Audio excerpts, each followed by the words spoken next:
Bismillah. Alhamdulillah. Alhamdulillahilladzi arsala rasulahu bil huda wa dinil haqq liyuzhirahu 'ala ad-dini kullihi wa kafa billahi shahida. Asyhadu an la ilaha illallah wahdahu la syarika lah wa asyhadu anna sayyidana wa nabiyyana Muhammadan 'abduhu wa rasuluh. Allahumma salli wa sallim wa barik ala abdika wa rasulika Muhammad wa ala alihi wa sahbihi wa man sara ala nahjihi wa ihtada bihadihi wa istanna bi sunnati ila yaumiddin. Amma ba'd.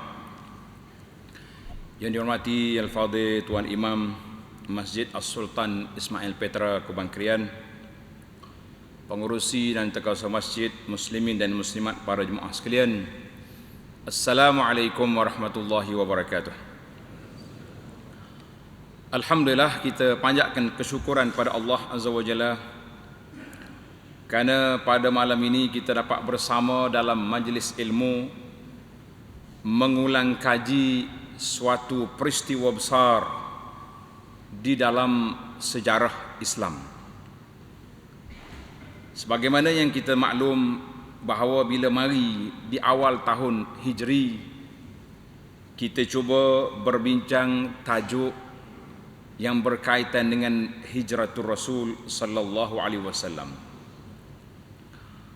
Hijrah dari sudut kemerdekaan, pembebasan seorang hamba daripada mengabdikan diri kepada makhluk.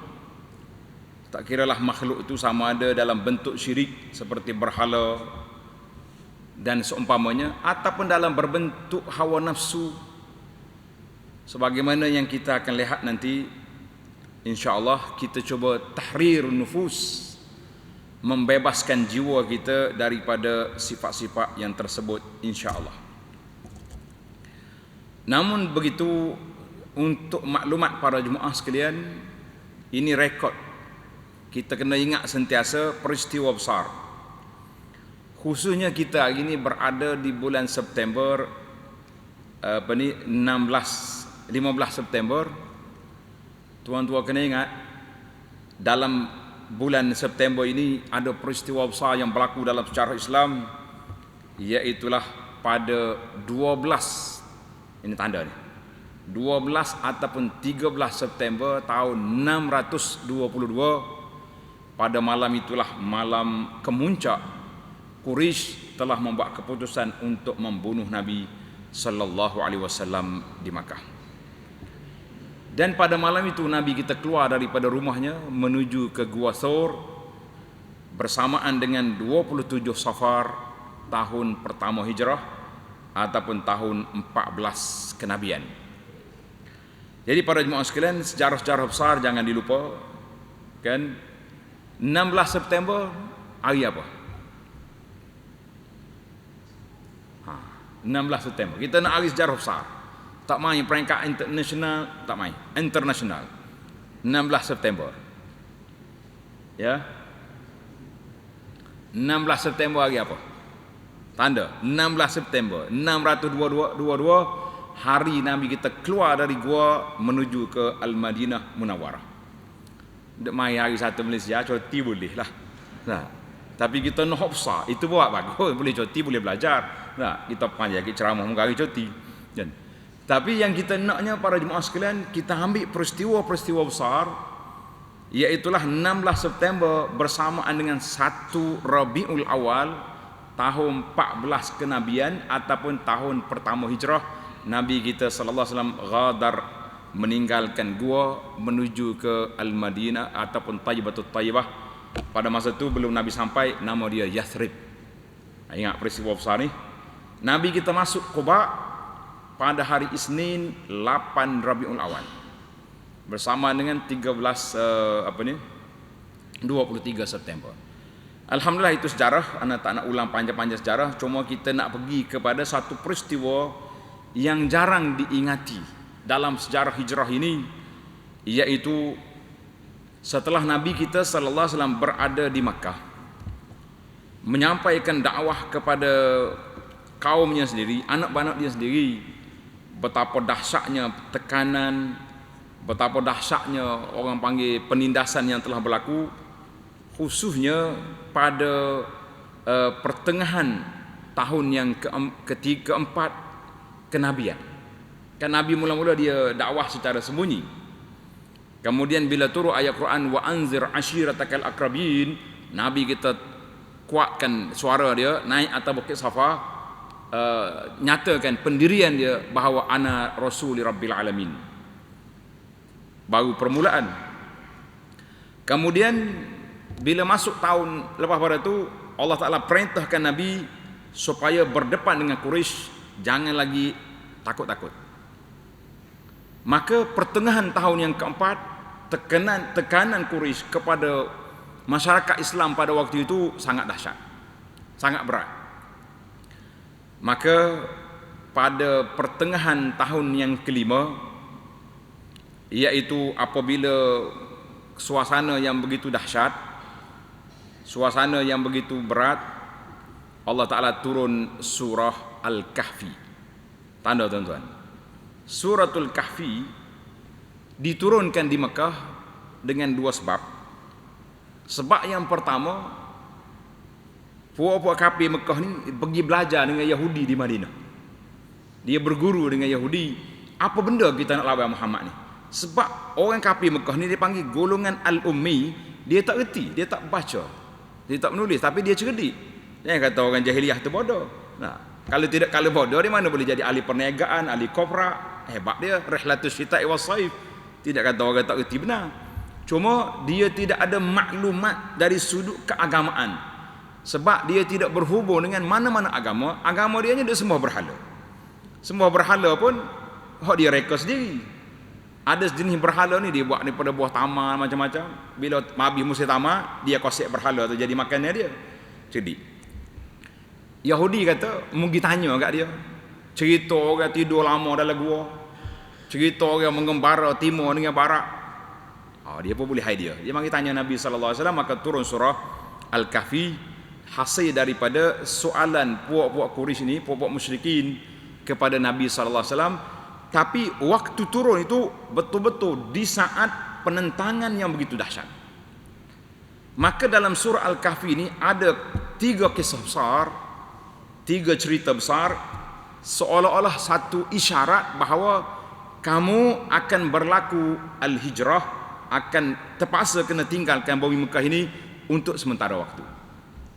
Siapa dia? Mula-mula sekali Allah cerita dalam suratul Kahfi beberapa orang pemuda yang meninggalkan kampung halaman dia pergi berlindung di dalam gua. Wa idh i'tazaltumuhum ma ya'buduna illallah fa'wu ilal kahfi. Kalau kamu nak lari daripada penyembahan berhala, duduk dalam gua. Zaman mana? Di zaman tu. Zaman kita kan jangan duduk dalam gua, tak jumpa apa dia benda. Dah. Kalau duduk di kampung ni, kalau tak pergi masjid pun jumpa juga online kuliah-kuliah. Duduk dalam gua ni lain pun tak ada. Kan? Terutama sekali mazhab baru ni, mazhab PKP dia panggil ni. Dah. Habis orang pakak suka tak apa dah ustaz, tak pergi masjid pun kuliah boleh tengok hari-hari dah, pagi ada, petang ada. Rajin pula ustaz-ustaz kita duduk mengajar sore dia ya. Hak mengajar tajwid pun ada. Dah. Hak mengajar tafsir, hak mengajar fiqh, semua ada berlaku. Maka itu isyarat bahawa akan berlaku hijrah. Kemudian cerita yang kedua iaitu kisah Nabi Allah Musa dengan Khidir.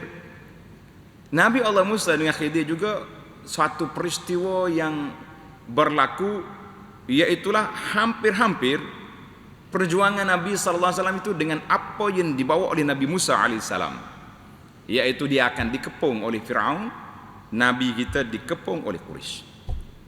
Kemudian mari cerita yang ketiga, iaitulah kisah Zulkarnain. Tengok, dia panggil tartib susunan dalam ayat itu.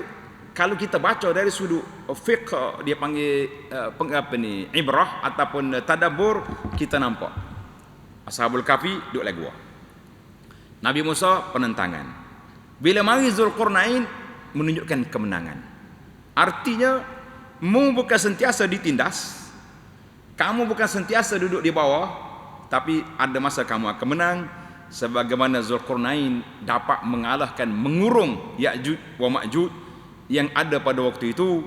dan kita kena ingat Ya'juj dan Ma'juj ni dia gomo belaka segala benda, dan di zaman kita pun ada Ya'juj dan Ma'juj yang tak kira halal haram, tak kira baik buruk, dia tai belaka. Kita kata kita juga berdepan dengan kumpulan-kumpulan ini, namun Zulkarnain telah mendapat kemenangan. Ini isyarat. Tak lama lepas hari itu Allah Ta'ala turun surah Az-Zumar, Suratul Zumar, yang menunjukkan bahawa bumi Mekah dah sempit. Allah Ta'ala sebut, lillazina ahsanu fi hadhihi dunya hasanatun wa ardullahi wasi'ah. Dalam surah Az-Zumar ayat 10, wa ardullahi wasi'ah. Seolah-olahnya dia cerita, kalau cerita Makkiyah, cerita-cerita yang diturunkan, surah-surah diturun di Makkah, kebanyakannya cerita para anbiya alaihi wassalatu wassalam, umat-umat dulu, dan cerita tentang kesabaran mereka nak mensabarkan orang-orang Mekah. Bukan musuh yang kena, umat dulu telah menghadapi cabaran yang sama sebagaimana yang kamu hadapi di saat ini. Maka itu kata di para ulama, al-masaibu al-musibatu iza ammamat khaffat. Ini bahasa Arab menarik.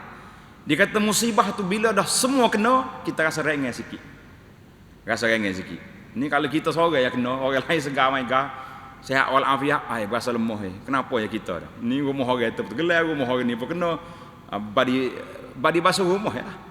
Dia panggil musibah. Maknanya ini dia panggil ini tasliyah, bahawa perjuangan ini terpaksa melalui cabaran. Kemudian pada bulan Rajab, tahun yang kelima kenabian, Nabi kita sallallahu alaihi wasallam beritahu kepada para sahabat dia di negeri Habasyah, Ethiopia, raja dia nama Ashumah. Raja Ashumah, gelaran dia Najasyi. Raja Najasyi, raja dengar kan? Tapi nama dia Ashumah, nama dia. Sama juga dengan Firaun. Firaun tu nama gelaran kepada raja Mesir. Katanya Firaun yang lawan Nabi Musa tu nama dia Ramsis. Dia pergi tengok Ramsis. Ana 2 kali pergi ke Mesir, tak boleh jumpa dengan mendiang Ramsis, tak boleh jumpa. Pergi sekali, dia kata mafish, Firaun mafish. Pergi ke Perancis ke mana tahu, dekat lagi orang tua tu. Siapa lah ni tak masuk kubur lagi. Kita kena ingat orang-orang hebat-hebat ni terlalu jahat atas dunia ni, tak boleh masuk kubur sampai hari ni. Firaun tak masuk kubur lagi kepala ni. Tapi dia kena azab. Azab itu roh, walaupun body dia tak masuk kubur. Maka pada bulan Rajab tahun yang kelima kenabian, berlakulah satu hijrah yang pertama di kalangan para sahabat, iaitulah seramai 12 orang laki-laki dan 4 orang wanita yang diketuai oleh Sayyidina Uthman bin Affan dan diikuti oleh isterinya Sayyidah Ruqayyah bint anak kepada Rasulullah sallallahu alaihi wasallam. Nabi kata apa? Innahuma, nih kamu berdua ni, Uthman dengan Ruqayyah, anak dengan menantu ni, awwalu baitin hajara fi sabilillah, rumah yang pertama berhijrah pada jalan Allah ba'da Ibrahim wa Lut alaihi wassalatu wassalam. Kan Nabi Ibrahim ni dia hijrah daripada Babylon pergi ke Palestin. Kena ngenak di Palestin, dia pergi ke ke Mesir. Kena tangkap di Mesir, dikenak oleh di sana penjahat dulu. Kemudian Allah Ta'ala Maha Kaya, walaupun dia kena, dia dapat hadiah hamba nama dia Hajar kan. Buat balik pula ke Mesir. Akhir sekali dia mengembara pergi ke Mekah, tinggal Hajar dengan Ismail itu dia, dan juga Lut juga pengembara. Maka Nabi kata kamu berdua ni awwalu baitin, rumah ahli keluarga yang pertama berhijrah fi sabilillah ba'da Ibrahim wa Lut. Baiklah para jemaah sekalian, cerita dia panjang, yang penting kita nak bagi tahu bahawa hijrah itu telah berlaku. Maka hijrah yang pertama ke Habasyah senang, sebab orang kafir tak perasan ada satu perancangan nak keluar daripada Mekah. Maka mereka ni alhamdulillah keluar senyap-senyap pada waktu malam, pergi ke tepi laut. Kebetulannya kapal lalu nak pergi ke Habasyah. Lompat atas kapal naik, 2 sehari 2 barulah puak-puak Quraisy dapat kesan, dia kata ada orang lari. Mereka pergi kejar, kapal dah belayar, kita kata alhamdulillah. Suasana yang dahsyat begitu berterusan pada bulan Ramadan pada tahun yang sama. Nabi kita sallallahu alaihi wasallam pergi ke Masjid Haram. Nabi tak takut. Rasulullah sallallahu alaihi wasallam di antara orang yang sangat berani. Dia tidak kata, kalau pergi Masjid Haram ke kena sepak ke Abu Jahal ke, kena ngenak ke buat koris, dia tak hirau kau ke. Sebab apa tak hirau? Sebab Allah SWT telah beri kepada dia perintah supaya wa anzir ashiratakal aqrabin, kerjamu menyampaikan dakwah.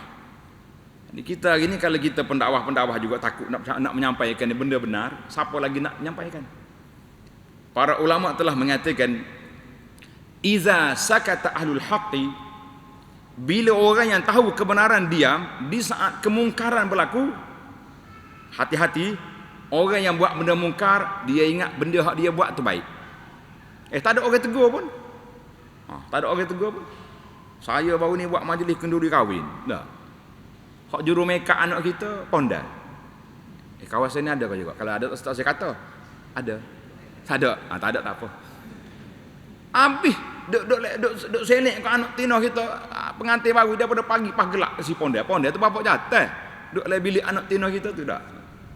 Dia kata saya panggil pondal pun ustaz juga. Tak mari makan. Sudah. Nyebui hak tu sudah kita. Apa tu dia kata bahayanya iza sakata alul haqqi, orang yang tahu kebenaran diam, ahlul batil, orang yang buat benda tak baik dia sangka dia betul dah. Ini hati-hati. Mana Nabi kita sallallahu alaihi wasallam tak irau. Dia pergi dekat Kaabah, dia baca Quran, pokok kapi ni sumbat telinga, sumbat kapas dalam telinga sebab dia tak mau dengar. Kalau Nabi baca Quran dia suruh bising lagi. Dia suruh buat bising. Dia kata apa? La tasma'u li hadzal Quran walghaw fihi la'allakum taghlibun. Mu jangan dengar Quran. Kalau tengok Muhammad baca Quran dekat Kaabah, walghaw, mana kita pergi buat bising, buat topik, duk bersiul. Yang pentingnya jangan dengar. Tapi bahaya tuan-tuan, Al-Quran ni kalamullah. Dia punya laser tajam, sekali dia tembus telinga kafir, tak boleh buat apa. Ingat satu cerita, Nabi kita sallallahu alaihi wasallam baca Al-Quran dekat dengan suratul Najmi. Dia baca Quran.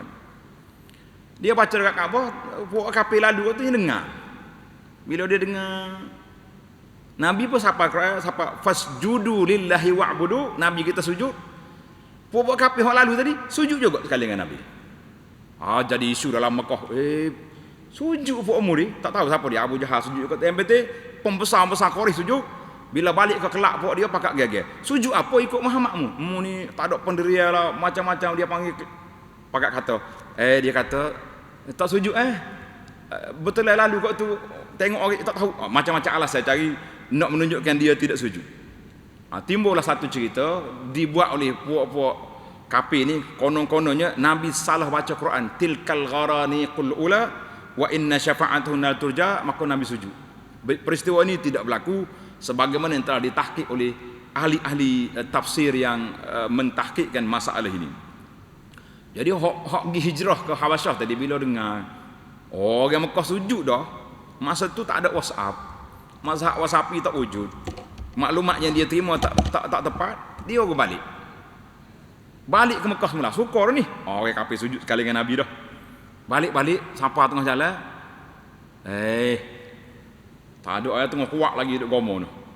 Ada balik semula ke Habasyah, ada yang balik ke Mekah. Nak balik ke Mekah tak boleh masuk kecuali melalui Al-Jiwar, dia panggil. Kena pergi minta tolong kawan-kawan kita, hak gedebel Quraisy juga buat masuk. Itu dia panggil hakul jiwar dalam bahasa sirah. Al-Jiwar ni mana kita berlindung di sebalik orang-orang gedebel di Mekah. Macam kita kenal, orang ni kenal dengan Utbah contohnya. Kita ni kawan lama tu lu masuk. Beres, masuk. Ni orang kawan ni. Dia bahasa kita orang kawan. Tak. Jadi bila kuat sangat penentangan, maka Nabi kita sallallahu alaihi wasallam membenarkan kumpulan yang kedua, iaitu pergi semula ke Habasyah. Seramai 83 laki-laki orang. 83 orang pergi. Ada kata 83 laki-laki dan 18 perempuan. Bila pergi Quraisy pun ikut sekali. Sudahlah. Siapa dia wakil Quraisy? Tanda tuan-tuan. Nama dia Amr bin Al-As. Amr bin Al-As ni dia lawan Nabi sampai selepas berlakunya perjanjian Hudaybiyah, dia dengan Khalid ibn Walid. Khalid ibn Walid lawan Nabi. Dalam isu ni lawan. Badar lawan lagi. Uhud dia jadi ketua panglima. Kan? Ahzab tahun yang kelima, masih lagi. Waktu Nabi nak pergi masuk Mekah tahun yang ke-6, dia sekat Nabi, tak bagi masuk Hudaybiyah. Allah Subhanahu Wa Taala membolak-balikkan hati manusia. Kata Nabi sallallahu alaihi wasallam, qulubul ibad baina asbu'ain min asabi'ir rahman yuqallibuha kaifa yasha. Hati manusia di bawah kuasa Allah. Allah nak tukar bila-bila je. Tahun yang ke-7 Khalid masuk Islam. Tahun yang ke-8 dia menjadi panglima masuk ambil Mekah daripada Quraisy. Kita kata masya-Allah tabarakallah. Pasal itulah hari ni kita tak pelik. Kadang-kadang hari ni sains sini, kadang-kadang sains sini, tidak pelik. Pasal boleh bertukar hati manusia tu bila-bila. Yang penting kita mesti sabar, tak boleh goyah di dalam kerja-kerja kita. Jadi Khalid Amr bin Al-As dengan Khalid, orang hebat belaka. Dan seorang lagi Abdullah bin Abi Rabi'ah.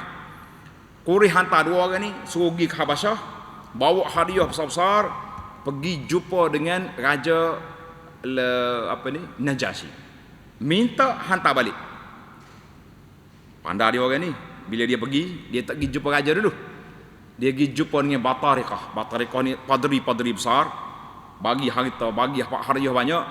Padri pun setuju bahawa kita pergi bodek raja Najasyi, suruh serah muhajirin ni hantar balik. Dia pergi. Dia kata, ayuhal malik, ada orang daripada kampung saya lari mari duduk sini. Mereka ni bahaya. Mereka telah keluar daripada agama tok nenek. Mereka telah buat benda ajaran-ajaran baru. Dia tak ikut agama aku, tak ikut agamamu. Dia buat agama sendiri. Dan macam-macam dia cerita. Maka kami mari ni nak minta tangkap mereka, buat balik semula ke Mekah. Si padri tadi mungkin dapat hadiah besar. Dia kata, sadaqah ayuhal malik. Tuan, kalau kita raja lah, tuanku, benar apa yang disebut oleh wakil Quraisy ni. Hantar balik tuanku. Allah Subhanahu Wa Taala hidayahkan kepada raja ni, masya-Allah. Sebab tu Nabi kata, muhijrahlah ke Habasyah. Aku dengar di sana raja lam yuzlam indahu ahad. Tidak ada sesiapa dizalimi di sisi raja Najasyi. Betul sungguh. Kata Najasyi, tak boleh. Macam mana aku nak serah pada kamu? Aku kena dengar hujah mereka. Dia panggil pengawal dia, pergi panggil semua orang-orang yang datang mari hijrah ni, yang diketuai oleh Ja'far bin Abi Talib, adik-beradik Sayyidina Ali.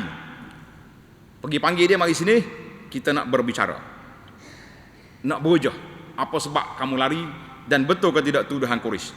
Mari.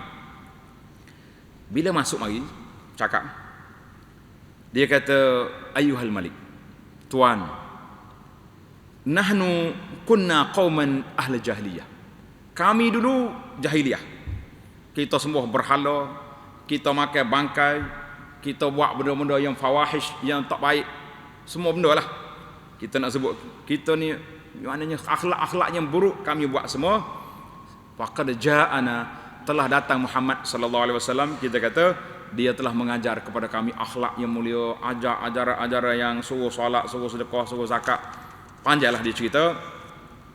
Akhir sekali Najasyi kata, ada tidak ajaran yang diajar kepada kamu yang mari daripada langit? Najasyi ni Nasara dia ada kitab Injil. Dia kata, ada ke tidak diajar oleh Nabi kamu perkara yang mari daripada Allah? Ada. Ja'far kata ada. Qala iqra alayya, baca, aku nak dengar. Maka Sayyidina Ja'far baca permulaan surah Maryam, kafa ya ain sad. Bila dia dengar beberapa ayat, fabakah. Najasyi menangis. Tengok hati dia beriman. Cuma tak sapa lagi kepada dia Islam, dia sapa Nasara. Tapi dia tahu dalam kitab dia sudah ada. Najasyi menangis sehingga basah janggut dia. Masya Allah, tabarakallah. Padri-padri hok lain, hok makan upah tu tak kira dah tu. Moga dia jadi tali barut Quraisy dah. Asaqifah, maknanya padri hok lain hok dengar ni semuanya menangis. Masya Allah. Kata di An-Najasyi, dia kata wallahi inna haza wallazi ja'ah bi Isa, yang membaca tadi apa yang dibawa oleh Isa bin Maryam daripada sumber yang satu, daripada Allah Azza wa Jalla. Ukhrijah, dia kayak ke Quraisy dua orang tu balik, kita tidak akan serah mereka ni sebab mereka orang baik. Masya Allah, tabarakallah. Kita cemah dah takut kena hantar balik kan. Tapi si Amru ni cerdik. Amru bin An cerdik siapa ketua.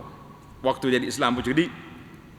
Sebab itulah waktu peristiwa tahkim nanti pun Amru akan terlibat kan, radhiyallahu anhu. Dia kata tak boleh. Aku tak boleh balik tangan kosong. Kita mesti attack Najasyi sampai dia serah orang ni. Kawan dia kata, Abdullah kata tak ayuh, kita balik. Dia tak mahu dah ni. Tak boleh. Nak cerita dia tu, dia panggil dahak. Orang panggil orang cerdik, orang bijak. Dia pergi. Esok minta nak mengadap sekali lagi. Sudahlah. Dia kata, ayah al-Malik, saya sebenarnya nak balik dah, tapi ada benda nak bagi tahu kepada tuan supaya geng hak mari Mekah ni tidak merusakkan negeri Habasyah. Raja buka telinga selalu. Dia kata apa? Dia kata yaquluna fi Isa bin Maryam qaulan aziman. Dia kata ke Nabi Isa tu satu tuduhan yang berat.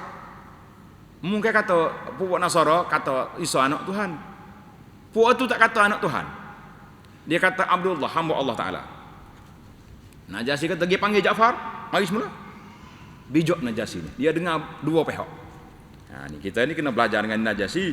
Nah, kita kadang sekali orang tuduh gapo pakai jadi hak tu. Lekat dalam kepala juga pakai paksa dah. Najasyi kata panggil mari sini. Bila mari, Ja'far kata kita akan bercakap benar, kita tak akan takut. Ja'far kata dia tuduh apa? Apa yang kamu kata kepada Isa? Dia kata Nabi kita sallallahu alaihi wasallam bagi tahu Isa Abdullahi wa rasuluhu wa ruhuhu wa kalimatuhu allati alqaha ila Maryam al-Azra al-Batul. Dia ni hamba Allah Taala dengan rasulnya dan ruh dia. Sifat Nabi Isa seperti yang kita beriman. Najasyi pegang kayu di tangan dia. Dia kata wallahi ma ada Isa namanya ma qulta hadzal ud, tidak kata lebih daripada ajaran Isa sebagaimana aku pegang kayu ni, mana tak terlepas. Ajaranmu dengan ajaran Isa sama. Sekali lagi Najasyi kata kamu balik, wallahi kami tidak akan serah puak-puak ini kepada Quraisy. Dan dia kata kepada puak Islam, izhabu fa antum syum bi ard. Mana syum? Bebas kamu berjalan di atas muka bumi ya. Habasyah ini bebas selama-lamanya. Kita kata alhamdulillah. Baiklah para jemaah sekalian, itu kita bagi mukaddimah sikit. Mukaddimah pun panjang dah. Tak masuk cerita, tak masuk ulasan lagi. Baik. Kita nampak di sini para jemaah sekalian, hijrah adalah merupakan suatu perjuangan Allah Subhanahu wa taala nak sampaikan kepada umat, iaitulah agama yang diturunkan oleh Allah Azza wa Jalla. An-Najasyi tak lama lepas pada tu bila Nabi kita hijrah, sahabat-sahabat ni balik daripada Habasyah pergi ke Al-Madinah Al-Munawwarah bersama dengan Nabi sallallahu alaihi wasallam, sehinggalah pada suatu hari Nabi kita iklan. Nabi kata Raja Habasyah An-Najasyi wafat, mati semalam. Ini wahyu. Zaman kita ni tak pelik dah mati. Orang tahu lalu. Kadang-kadang bukan mati sekali, 20 kali mati. Anda ingat arwah Tok Guru kita rahimahullah taala, mau kali 20 kali mati kali. Keluar dalam WhatsApp mari, mati dah Tok Guru. Innalillah. Kok tu le Fatihah, sombak telefon dah Fatihah. Tak lama keluar pula itu ni gambar anak dia kata baru sudah minum teh dengan ayah. Dia kata apa? Zaman tu tidak ada alat-alat siar raya, alat-alat perhubungan yang tidak ada. Nabi beritahu. Nabi kata Najasyi tuwfiya, mati. Maka Nabi panggil semua para sahabat, supaya buat saf, dan Nabi salatul janazah al-ghaib ke atas An-Najasyi.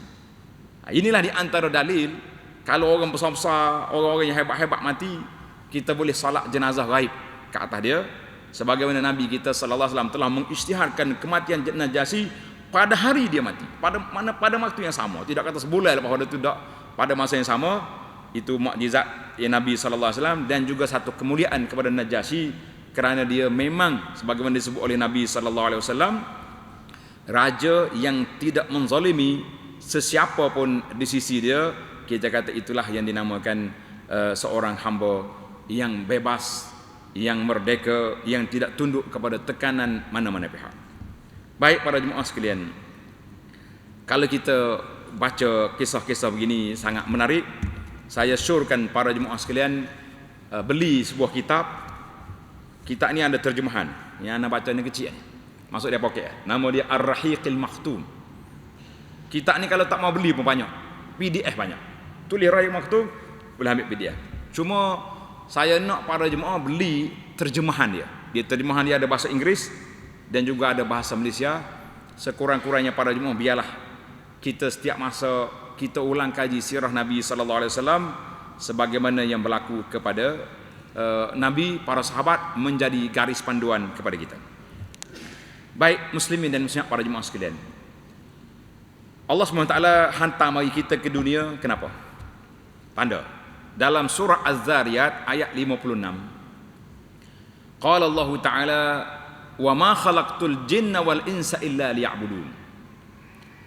Aku tidak jadikan jin dan manusia kecuali supaya mengabdikan diri kepada aku. Ingat ayat apa tadi? Surah Az-Zariyat. Tulislah sikit baru nampak mengaji. Nah, surah Az-Zariyat ayat 56, wa ma khalaqtul jinna wal insa illa liya'budun. Aku tak ciptakan jin dengan manusia kecuali supaya mengabdikan diri kepadaku. Para ulama sirah berbincang, kenapa Nabi hijrah?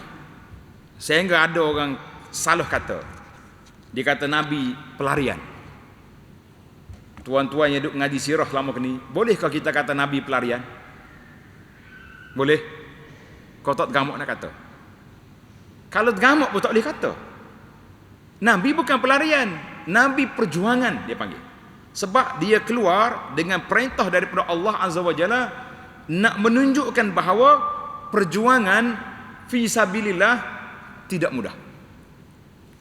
Ana selalu buat perbandingan yang mudah-mudah, simple supaya kita nampak beza di antara hijrah dengan Isra Mi'raj. Isra Mi'raj, payah ke Nabi nak Isra? Payah? Mudah? Sebab apa mudah? Jet mari ambil. Kan Nabi kita dekat Kaabah, piung borak mari. Nabi kita naik, sekali dia tunjah borak ni, sajuk mata manda jauh. Borak ni kata dalam hadis Nabi lebih kecil daripada kuda, besar pada baral. Tu ya saiz dia. Hak dia mondok tepek gambar dinding, hak ada kepala wanita, ada sayap tu. Acup perhati molek, di hidung dia ada gapo? Hidung dia ada tindik. Ada orang tunjukkan, betul kau tak borak? Tengok hidung ada tindik, kata-kata ni borak India mari. Hak lukis saya kata, tak ada lagi tak mana-mana yang tunjuk borak tu macam tu. Dia kata sekali dia lompat, terbaik sayup mata mada. Punya kelajuan borak. Selesai. Bila mari ke hijrah, Nabi terpaksa membuat perancangan yang rapi, membuat persiapan yang cukup, dan taraf tawakal yang sangat tinggi. Sebab apa? Semata-mata nak menjaga agama ini supaya dapat disampaikan kepada pelosok dunia. Wa ma arsalnaka illa rahmatan lil alamin. Allah kata, aku tak hantarmu ya Muhammad sallallahu alaihi wasallam kecuali membawa rahmat kepada alam. Boleh je Nabi minta tolong. Malaikat, kurih kepo rumah aku. Mari tiup sikit, mati habis buat tu. Betul tak? Nabi tak guna kuasa. Burak pun tak mari. Terpaksa Nabi kita naik atas Gua Sur. 2 malam 27 Safar, 1 Rabiul Awal keluar. dikejar pula, oi macam-macam cerita. Maka kerana itu nak membebaskan diri daripada perhambaan, penjemahan daripada lain daripada Allah Azza wa Jalla, itu satu perjuangan. Bila kita kata satu perjuangan, bermakna kita perlu kepada usaha, perlu kepada tenaga, perlu kepada keuangan yang cukup, dan yang lebih tinggi daripada itu, kita perlu kepada pergantungan kita dengan Allah Azza wa Jalla yang begitu kuat. Tuan-tuan boleh baca dalam peristiwa yang berlaku pada Nabi dan Sayyidina Abu Bakar, semuanya menunjukkan tawakal itu sangat tinggi. Maka bila kita kata nak membebaskan manusia, kita perlu pada perjuangan. Sayyidina Umar bin Khattab radhiyallahu anhu, bila anak gubernur dia di Mesir, orang panggil macam kenak kepada anak orang lain, Umar panggil mari. Umar kata, matasta'battumun nas waqad waladathum ummahatum ahrara. Bila kamu memperhambakan manusia sedangkan ibu mereka telah melahirkan mereka dalam keadaan merdeka. Tengok, Umar tak mau. Tidak ada penindasan. Tidak ada penindasan. Sama juga Sayyidina Ali kata apa? La takun abdun ghairak. Mu jadi hamba kepada orang lain. Wa qad ja'alakallahu hurra. Allah Taala jadi muni merdeka. Maka di sini kita kata nak membebaskan manusia daripada perhambaan kepada manusia, kepada makhluk, inilah perjuangan Nabi sallallahu alaihi wasallam. Allah sebut dalam Al-Quran, walaqad ba'atsna fi kulli ummatin rasulan an i'budullah wajtanibut taghut. Coba tengok ayat tu. Walaqad ba'atsna fi kulli ummatin rasulan an i'budullah wajtanibut taghut. Surah Allah kata, kami telah bangkit hantar mari setiap umat ada rasul. Mana umat-umat dulu dia bersifat tempatan rasul dia. Kalau Nabi Musa, Bani Israel. Nabi Nuh kepada kaum dia. Surah An-Nahli ayat 36, tanda. Suratul Nahli ayat 36, walaqad ba'atsna fi kulli ummatin rasul. Kami bangkit pada setiap umat rasul. Rasul dulu dia bersimpak tempatan, bila dia mati turun nabi mari nabi lain pula, selesai masalah. Berbeza dengan Nabi kita Muhammad sallallahu alaihi wasallam, rahmatan lil alamin. Itu perbezaannya. Maknanya seluruh alam. Nabi kita ni tak ada. Orang putih ke, orang hitam ke, orang Jepun ke, orang apa, nabi dianya Rasulullah sallallahu alaihi wasallam, dia tak boleh buat hujah lagi. Saya Jepun mana pandai bahasa Arab, kita kata tak boleh. Jepun ke apa benda, kena belajar bahasa Arab. Dia tak boleh belajar, kita terjemah kepada bahasa dia, dia boleh faham. Kita kata alhamdulillah. Itu dia panggil dakwah Nabi, mengikut dalam angka yang diberi oleh pengkaji sekarang.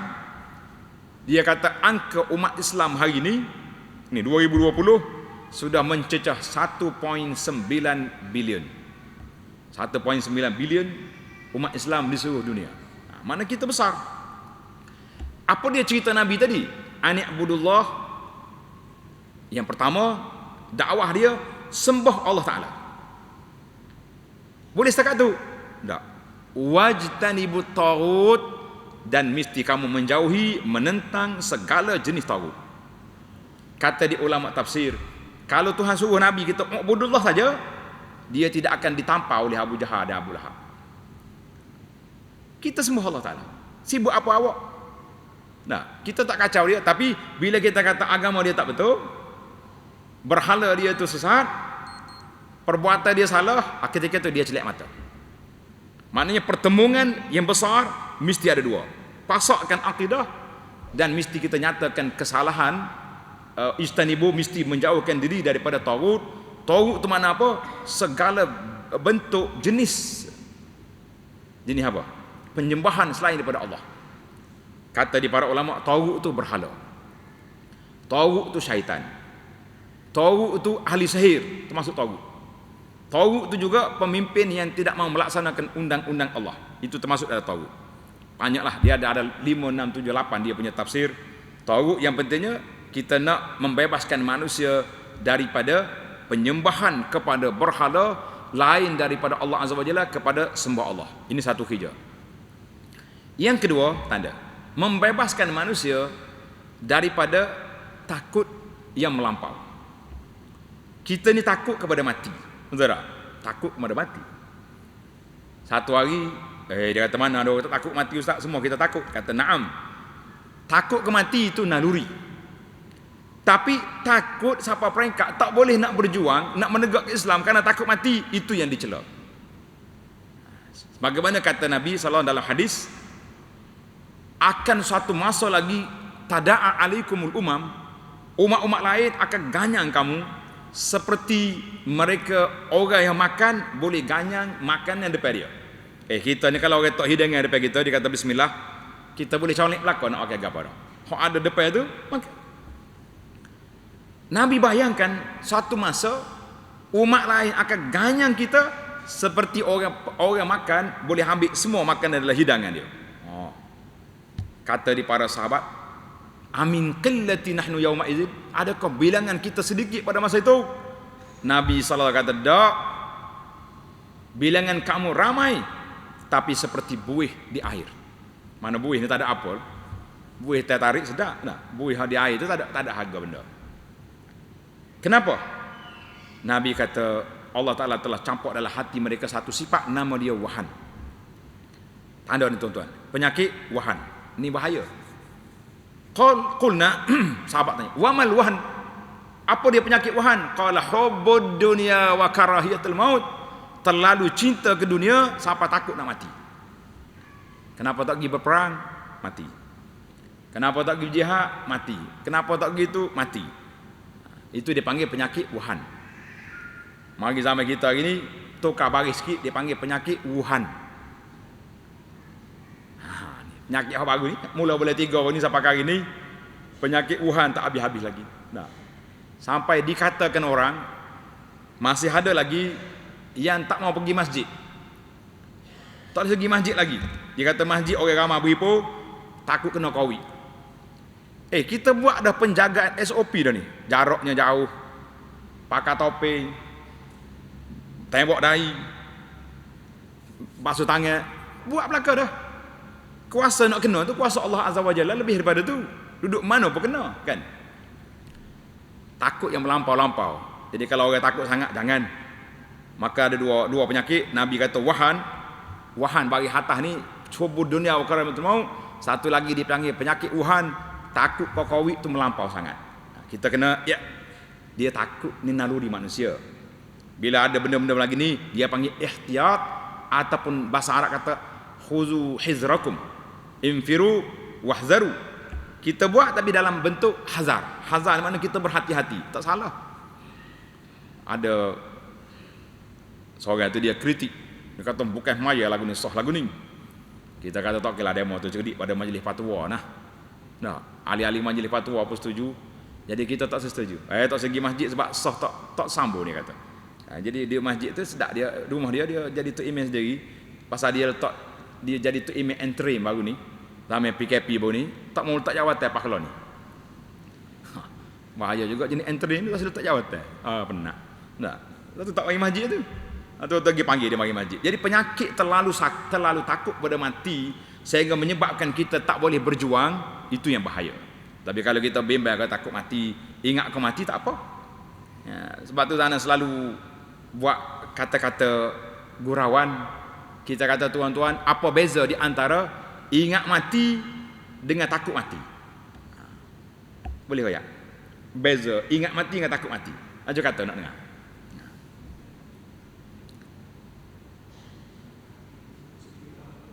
Hak mana? Ingat mati. Kalau takut tak pergi masjid. Sikitnya tu. Nampak macam sama tak? Orang yang ingat akan mati, dia tak akan buat maksiat. Kita tengah duduk melopak ni, sekali ya. Sekali tu lah kalau mereka mau mari tika tu nak buat mana? Su'ul khatimah lah kita. Tapi orang yang takut ke mati, macam-macam lah dia buat. Orang jual ubat berapa, beli berapa, asal kau tak mati. Kita kata tak salah membuat persiapan, tapi jangan lebih sangat, lebih SOP sangat sampai mereka tak boleh buat apa nak kita, itu bahaya. Itu dia panggil di antara bagaimana para sahabat tak ada. Seorang panglima Islam nama dia Rustum.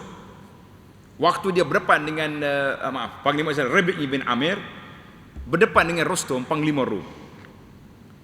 Orang panggil dia masuk dalam tempat berjumpa istana. Dia pakai baju buruk, tidak kata pakai baju comel nak pergi jumpa orang besar ni dengan kuk, tak ada, pakai baju biasa. Naik donkey, tidak kata cari kuda hok comel, dia naik donkey. Lepas tu bawa tombok tangan dia. Tombok ni sambil berjalan duduk bong atas kapet apa ni Rustum. Siapa-siapa mari kata dia pengawal dia, tinggal sini lah. Donkey awak ni, dia panggil nak jumpa saya. Bukan saya nak jumpa dia. Tengok. Ini panglima Islam. Masuk. Dia kata duduk sini. Ni atas ni tempat tuan besar kita duduk ni. Dia kata kita tamu mana boleh duduk bawah. Duduk sekali dengan dia. Kalah. Kamu ni tanya, kenapa kamu mari? Mau mari apa sini? Dia kata ji'na. Tengok jawapan dia mantap. Linukhrijal ibad min ibadatil ibad ila ibadatir rabbil ibad.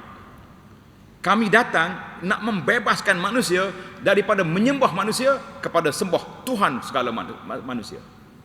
Wa min dhiqil adyan, daripada agama yang kezaliman agama lain kepada keadilan Islam. Dia bercerita panjang. Jadi Rustum tak tahu apa bila tengok ini perjuangan orang tak takut mati, dia pun mengalah. Maka kita hari ni kalau kita boleh pergi berdepan dengan orang besar-besar, boleh menyampaikan kebenaran, dipersilakan. Kalau tak takut, jangan pergi awal-awal lagi, lari petai lagi. Kalau tidak, fitnah kita. Baik. Yang ketiga, kita kena bebaskan perasaan kita takut. Kalau kita duduk dengan Islam ni, sempit rezeki kita. Sebab apa? Allah Ta'ala sebut, wa ma min dabbatin fil ard illa 'ala Allahi rizquha. Kan? Tidak ada binatang yang melata atas muka bumi ini kecuali Allah Ta'ala sediakan rezeki pada dia. Tuan-tuan kena ingat, waktu sahabat-sahabat nak hijrah, harta dia kena tinggal Mekah, tak boleh bawa. Suhaib Ar-Rumi nak hijrah, Puak Quraisy tunggu tepi jalan. Mau nak pergi mana? Madinah. Nak pergi tempat sahabat kamu ya? Anta jitahuna sa'lub, dia kata. Mu mari dulu selas pinggir, tak ada apa-apa. Sekarang ni ada harta. Nak pergi? Tak. Tak boleh pergi. Kata Suhaib, kalau aku tinggal harta aku, boleh? Boleh aku tak apa harta tu. Maknanya pengawal-pengawal kata, serah kita harta mu pergi tak apa. Tak apa, ambil harta aku pergi. Para sahabat kalau takut miskin, dia tinggal tak tinggal harta? Tak tinggal. Rasulullah pergi dulu kita jaga harta sini, nanti benar esok kita sekali. Tinggal harta benda. Pasal itulah perhitungan yang silap bagi pihak Quraisy. Dia duk ingat bila dia boleh rampas harta umat Islam ni, jadi lumpuhlah perjuangan. Nabi tak nak harta, dia nak orang, rijalud da'wah, rijal, pejuang-pejuang yang mantap iman dia, gila duk mana pun, mereka ni tak hirau kepada harta benda. Sehingga terkumpul di Madinah, di belakang masjid Nabi itu, nama dia Suffah. Di mana Suffah ni? Mana tuan-tuan selalu pergi Madinah? Suffah tahu di mana? Kalau kita pergi belakang Raudah tu, tepi Raudah, ada tempat tinggi benda tu. Bukan situ. Dia tengah belakang tu. Hak tu nama dia Dakatul Aghawat. Danga tempat khadam masjid. Dia panggil Agha. Agha ni khadam masjid hak zaman dulu yang telah dikasih dia punya alat kemaluan dia. Lepas tu dia bebas masuk lelaki-lelaki boleh, perempuan boleh. Zaman tu. Zaman lah ni tak ada masalah dah. Syarikat Saudi dia bawa hak perempuan jaga perempuan, laki-laki jaga laki-laki. Puak-puak Agha ni telah pupus. Baru ni keluar dalam berita di antara Agha yang terakhir ataupun yang ada lagi-lagi telah pun meninggal. Ana sempat waktu kita pergi muda-muda dulu, tahun 80, awal 80-an dulu, dah lah tengok puak-puak Agha ni duk jaga dalam Raudah. Dia duk junjung bakhur wangi tu pergi kat Kaabah. Dia bebas sebab dia alat jantina dia sudah tidak ada, dia bebas masuk, laki-laki perempuan boleh masuk. Situ Suffah, ketua dia di antara sahabat besar di situ Abu Hurairah radhiyallahu anhu duduk situ. Dan sahabat-sahabat lain mari, dia duduk di Suffah. Mereka ini termasuk di kalangan orang-orang yang miskin yang tidak ada hijrah. Hijrah dia Nabi kuliah duduk depan, Nabi nak pergi perang, angkat tangan yang pertama mendaftar untuk berjihad. Masalah ekonomi jadi, tetapi jangan sampai kita tak boleh nak hijrah apa, takut ekonomi, takut tu takut ni, semua benda tak takut belaka, maka kita jadi takut. Nabi kata ta'isa abdud dinar, binasa celakalah hamba-hamba kepada dinar dengan dirham. Ada hamba juga. Ya. Mana kalau kita terlalu mengejar harta ni, siapa tak boleh nak ibadat, siapa tak tahu halal haram, maka orang itu telah dikira mengabdikan diri kepada harta. Maka Nabi kata ta'isa abdud dinar, binasalah anda. Yang keempat, kita juga kena bebaskan manusia ni daripada kedudukan yang kita ada. Kadang-kadang bila kita selesa duduk, kita tak berani lagi nak buat benda-benda yang benar, takut orang tukar, takut orang buat, macam-macam takut. Dan pasal itulah kita tengok hari ni, kerana kerusi inilah macam-macam fitnah terjadi di antara sama-sama kita umat Islam. Tak kira kamu aku, asal kehilang kerusi, mengamuklah kita. Dan itu dipanggil kita kena bebas. Ini semua ni kedudukan tu bagus kalau kita boleh guna, tapi berbahaya. Yang keseterusnya, kita nak bebaskan diri kita daripada syahwat, segala keinginan hawa nafsu. Allah Ta'ala sebut dalam Quran, zuyyina linnasi hubbus syahwat. Allah Ta'ala kata, aku hiaskan manusia ni dengan cinta kepada benda-benda yang disukai oleh nafsu. Nafsu kita tak ada masalah. Kalau tak ada nafsu kan masalah pula. Anda baca dalam kitab kitab penawar bagi hati, tuan-tuan tanda, kitab penawar bagi hati ni, dia kata sifat-sifat yang buruk, sifat marah, sifat makan, sifat apa ni, adakah kita kena buang semua? Tak boleh. Kata Imam Ghazali, tak boleh buang semua. Kalau kita buang sifat marah, kita jadi manusia yang tak ada maruah. Tak ada maruah. Tengok orang buat maksiat, kenapa tak marah tu? Sabar. Tak pernah kita. Nah. Kenapa kamu tak tegur?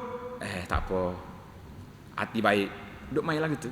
Nah. Imam Ghazali kata, tanda tuan-tuan, kata-kata hikmat ni kadang-kadang kena atas kepala kita, kadang-kadang kena atas kepala orang lain. Dia kata, orang yang marah di tempat sepatutnya tidak marah, tu orang bodoh nama. Kita nak kadang-kadang benda kecil lah. No. Benda kecil marah. Anak pecah gelah. Nyo marah tu kok macam kau budak tu buat jenayah besar, macam komunis nak rapah dunia. Marah. Tapi kalau anak tak semaya, marah ke tak marah? Anak tak utuh aurat, marah ke tidak? Cara anak tak aurat. Orang Tino nak pergi pasar Maria pakai baju kelawar, nyo pergi atas juga Pak Haji tu. Setara mana? Ni marah. Imam Ghazali kata, mu marah tempat yang tak sepatutnya marah, itu nama dia orang bodoh. Tapi kalau tak marah di tempat yang patut marah, itu orang penakut nama dia. Kita ni antara dua tu ya duduk. Jangan jadi. Pasal itulah Nabi kita di antara doa yang maksur, yang Nabi kita ajar para jemaah sekalian, Allahumma inni a'udzubika minal jubni wal bukhli. Ya Allah, aku minta berlindung denganmu daripada sifat penakut dan sifat bakhil. Masya Allah, tabarakallah. Mana boleh takut Ustaz? Saya kalau sekat 3 orang lawan tak lari. Dengan orang, dengan anak-anak, dengan isteri, berani ke tak berani nak tegur kalau dia tak salat? Isteri tak utuh aurat, berani ke tak berani tegur? Tak apa nak berani. Dia jawab pula. Dia pandai bagi jawab ni. Sebenarnya Ustaz, saya tak takut dia, cuma dia tak takut saya. Itu masalah dia. Dia main lagu tu lah. Akhir kali bini baju kelawar juga pergi market. Allah Akbar. Jemaah kaya depan tangga kembali gatu, tak tahu aurat mana. Pak Haji dia. Ini para jemaah sekalian. Kita kata di antara ibrah yang kita boleh belajar banyak dalam peristiwa-peristiwa sirah Nabi sallallahu alaihi wasallam itu, Nabi kita ajar 2 perkara. Allahumma inni a'udzubika minal jubni wa minal bukhli. Ya Allah, aku minta berlindung denganmu daripada sifat jubun, sifat penakut dan sifat bakhil. Sebab apa kita takut? Walaupun kita berani, pendekar, black kata orang, tapi kita akan takut dengan keluarga kita sendiri. Nabi kata al-waladu majbanatun wa mabkhalatun. Kadang-kadang anak keluarga kita ni menjadikan kita penakut dan juga bakhil. Orang nak minta derma tu buat masjid, balik di rumah tengok, Allah, tak banyak mana duit dalam bank, 5 juta ya ada. Tapi 4 kali garu kepala, 50 ke 500. 500 ringgit pakai 500 ribu. Nak pergi derma 500 tu 4 kali istikharah dah malam tu. Punya bakhilnya kita. Ini masalah penyakit yang melanda kita. Jadi para jemaah sekalian, apakah faedah sebagai penutup? Apakah faedah al-ubudiyatulillah? Bila kita tinggalkan perhambaan kita kepada benda-benda yang kita sebut tadi, maka kita akan bebaskan diri kita daripada perkara itu, maka kita akan hanya duduk di bawah mengabdikan diri kepada Allah Azza wa Jalla. Nafsu syahwat kita kawal, kata sebagaimana kata di para ulama, an-nafsu katifli in tuhmilhu syabba ala hubbir rada wa in taftimhu yanfatimi. Ini menarik kata-kata syair. An-nafsu katifli, nafsu kita ni macam kanak-kanak, baby. In tuhmilhu syabba ala hubbir rada. Kalau mulak dia, biar dia akan menyusu sampai naik gigi. Naik gigi kerak-kerak kacik mak dia, tepi ibu. Tak boleh lepas. Wa in taftimhu yanfatimi, kalau kita lepas dia menyusu, boleh je lepas. Lah ni ibu-ibu kita mengajar kerja pejabat boleh cuti 2 minggu ya beranak. Contohnya, paksa kena pergi kerja yang tak boleh ditinggalkan. 2 minggu anak diswastakan. Siapa dia mak akak dia? Mak akak anak kita mari mana? New Zealand, Australia. Hak tu tak pergi susu, hak susu tu susu. New Zealand mari, Australia mari dah, mari. Hanya ngasuh pula ibu, bukan ibu dia panggil. Gitulah suasana kita para jemaah sekalian, tidak salah. Minum susu lembu tak apa, nak mengemuk tak ada. Tetapi kita kata biarlah kita dapat membebaskan diri kita daripada cengkaman-cengkaman ini. Kata-kata hikmah yang selalu disebut oleh ulama-ulama ahlul qulub, dia kata dunia, kita duduk atas dunia tak jadi masalah. Yang jadi masalahnya kalau dunia duduk atas kepala kita, jadi masalah. Ibarat seperti bahtera duduk di laut tak jadi masalah. Kapal memang duduk di laut, tapi kalau laut duduk atas kapal jadi mana? Tergelai habis. Kita duduk atas dunia tak jadi masalah, sebab dunia ini tempat membuat persiapan nak pergi ke akhirat. Kalau tak ada dunia ni, tak pergilah kita ke akhirat. Sehingga orang tanya, siapakah manusia yang paling baik? Nabi kata apa? Man tala umruhu wa hasuna amaluhu. Manusia yang baik itu yang panjang umur dia, baik amalan. Sebab setiap hari bertambah amalan. Kita kata Masya Allah, Tabarakallah. Ana dapat satu soalan. Soalan ni agak menyedihkan lah. 2-3 orang tanya soalan, Ustaz, macam mana nak buat? Mak saya, ada setengah kata ayah dia, kalau bercakap bab agama, tahu belakang. Siapa waktu solat, tak solat, alasan dia sakit. Apa alasan dia? Aku sakit, tua, tak si solat. Anak-anak nasihat, mencelik mata mari. Kita paksa bagi nasihat, pergi carilah. Kalau ustaz kau minta tolong, ustaz imam. Kalau yang perempuan suruh ustazah kau pergi ziarah rumah dia, bagilah nasihat supaya mereka ni solat. Kita kata para jemaah sekalian, al-a'maru biyadillah. Umur kita ni di bawah kuasa Allah Azza wa Jalla. Nabi SAW sebut dalam hadis, al-a'malu bil khawatim. Amalan kita ni yang diambil kira al-khawatim, yang penutup hidup kita. Duduk mana? Kalau orang ni seumur hidup dia jahat sampai ke kemuncak kejahatan, tapi dekat nak mati dia mengucap 2 kalimah syahadah, masuk Islam, syurga dia insya-Allah. Orang sara mana nakal pun, Nabi kata man kana akhiru kalamihi la ilaha illallah dakhala al-jannah. Tapi yang kita bimbang hari ni, pakcik-pakcik kita, tok ayah kita, nenek-nenek kita ni, opah yang tak mau solat di saat akhir, dia kata dia uzur. Nasihat saya semoga sampai ke telinga mereka insya-Allah. Tok nenek, tok ayah, solat ni tidak gugur sampai bila-bila. Selagi nyawa ada, otak berfungsi, maka wajib solat. Allah kata la yukallifullahu nafsan illa wus'aha. Allah Ta'ala tak paksa kita lebih daripada kita mampu. Tak mampu berdiri, duduk. Tak mampu duduk, tidur.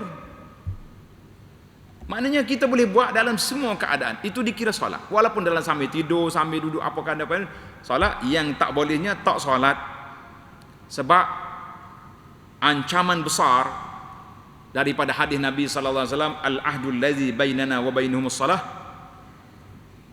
Hubungan di antara kita Islam dengan orang ni solat. Faman tarakaha faqad kafara.